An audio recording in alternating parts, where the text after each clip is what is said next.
Hey there. Ready to dive into a case that's both tragic and incredibly layered. You've sent over a collection of articles and research on Peter Liang, the NYPD officer convicted in the shooting of Akai Gurley. It's clear you're interested in going beyond the headlines, and trust me, there's a lot to unpack here. One phrase we keep bumping into in your sources is scapegoat. Hmm. Was Liang, an Asian American officer, singled out during a time when the nation was grappling with police brutality, particularly against the black community? That's one of the big questions we'll be dissecting today. And to be upfront, we're approaching this claim with a critical eye, examining the different facets of this complex situation. Before we get into the trial and the aftermath, we need to transport ourselves to that fateful night in 2014. Your source does a remarkable job of setting the scene.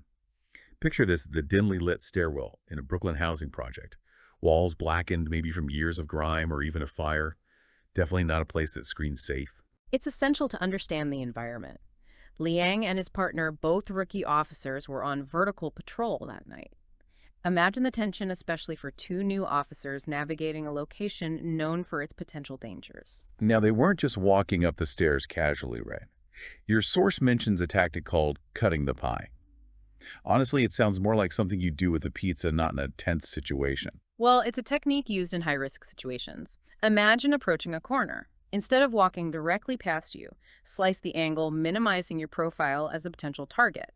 It's standard NYPD protocol for these scenarios, but it also keeps officers on high alert, potentially heightening their perception of a threat. Okay, so already on edge, and then bam! A heavy door slams shut somewhere above. Apparently, the doors in the stairwell were notorious for lacking proper springs. I don't know about you, but that image alone sends chills down my spine. Absolutely. That sudden, jarring sound in a dimly lit, unfamiliar environment would startle anyone. For Liang, it was more than just a startle. He stated that he lost his footing on the stairs, fell back. And in that moment, his gun discharged. Here's where the science gets really interesting and helps us understand the possibilities. Your source mentions reflex clenching under extreme stress. Can you break down what happens in our brains and bodies during those split seconds? Of course.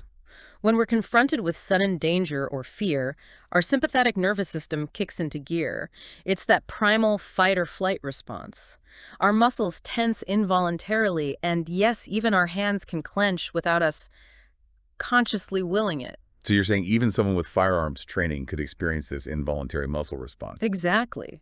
That's why even seasoned military personnel and police officers are trained to avoid pressing against walls in tight spaces. A stray bullet ricocheting off a surface could have deadly consequences. So in that stairwell, with adrenaline coursing through him, is it possible Liang's finger involuntarily pulled the trigger as he fell back? That's what he claims, but of course it's up to the courts to determine what truly transpired in those chaotic seconds. And that's what the jury had to grapple with. Was this an accident in the truest sense, or was there a level of negligence involved that constitutes a crime? They ultimately convicted Liang of manslaughter. That seems important to unpack. Most of us hear manslaughter on TV, but what does it actually mean in the legal world? You're right. Legal terms can sometimes feel like a whole other language. Manslaughter is different from murder in a crucial way. With murder, the prosecution has to prove intent that the person meant to kill. Manslaughter, however, focuses on what's considered recklessness, a disregard for the potential consequences of your actions, even if you didn't set out to harm someone. So in this case, with a drawn weapon in a tense environment, the prosecution likely argued that Liang's actions, regardless of intent, were reckless. Exactly. But here's where the case gets even more tangled. While Liang was found guilty, he received a sentence of 5 years probation and community service. No prison time. And your source indicates this is where a lot of the controversy really ignited, right? Many felt that taking a life, regardless of intent, warranted a more severe punishment, especially with the Black Lives Matter movement pushing for police accountability at that same time. Absolutely. This was 2014, and the national conversation around police brutality, particularly against Black individuals, was impossible to ignore.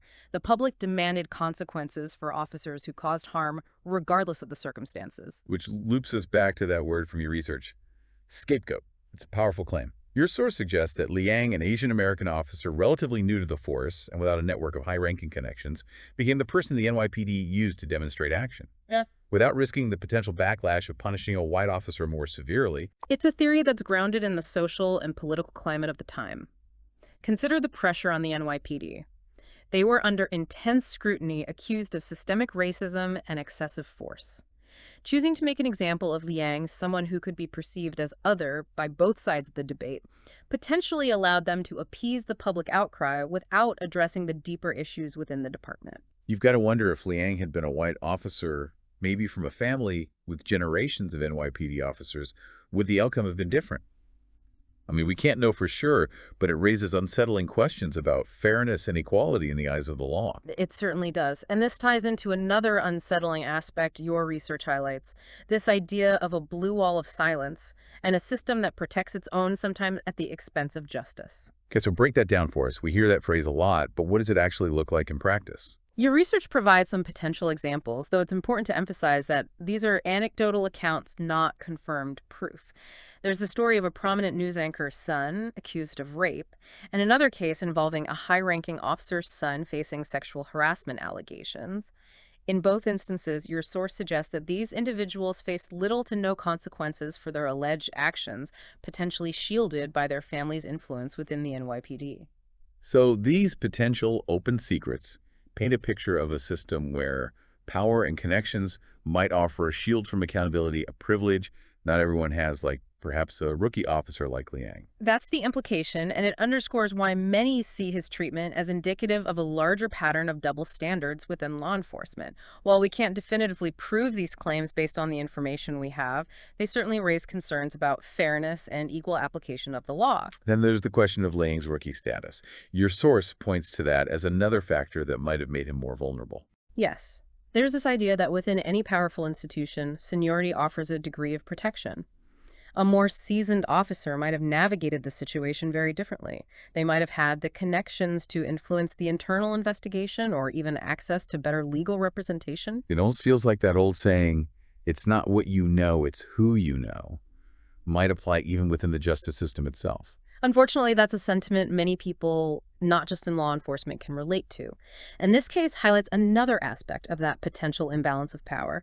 You see, there are legal protections specifically designed to shield police officers from lawsuits and prosecutions often referred to as blanket laws. Blanket laws. Yeah. To be honest, I'm not sure I've ever heard that term. There are a set of laws varying from state to state that provide legal immunity and protections for police officers that ordinary citizens don't have. For example, imagine a situation where someone uses excessive force while making a citizen's arrest. An officer in the same situation might be shielded from certain legal repercussions that an average person wouldn't be.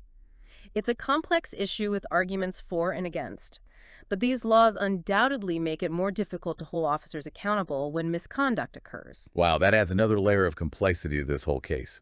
It's starting to feel like something out of a legal thriller where nothing is as straightforward as it appears. And that's often the case when you peel back the layers of these high-profile events. It's easy to get caught up in the headlines, but the reality is far more nuanced. Exactly. Which is why we do these deep dives. We're not about offering easy answers, because honestly, with a case like this, there aren't any. But by looking at the different angles, the historical context, even the potential for bias, we could hopefully equip ourselves to think more critically about the information we consume.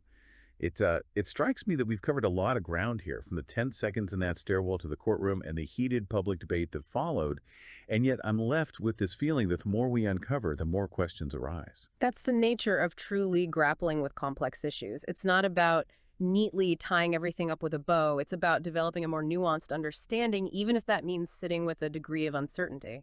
Which I think can be a challenge in our world of instant opinions and hot takes. Yeah. But this deep dive with all its layers and perspectives has really underlined for me the importance of resisting those quick judgments. This case isn't about picking a side. It's about engaging with the kind of questions that can make us uncomfortable, challenge our assumptions, and ultimately, I hope, lead to more productive conversations about accountability and justice. Precisely. And that engagement starts at an individual level. What resonates with you most from what we've discussed? What feels particularly relevant to your own experience or worldview? Those are the threads worth pulling on further. It makes me think about that saying, knowledge is power, but maybe it's more accurate to say applied knowledge is power. What do we do with this information now that we have it? If we're disturbed by the possibility of unequal treatment under the law, if we question whether everyone has equal access to justice, then it's on us to stay informed, to challenge narratives that feel incomplete, and to advocate for systems that uphold fairness and transparency. Couldn't have said it better myself. We can't turn away from the uncomfortable realities that this case exposes. Instead, we need to let these insights guide our own actions and interactions, whether it's engaging in respectful dialogue, demanding transparency from our institutions, or simply educating ourselves about the complexities of the justice system. It's a call to action for sure. And on that note, we'll leave you with some food for thought.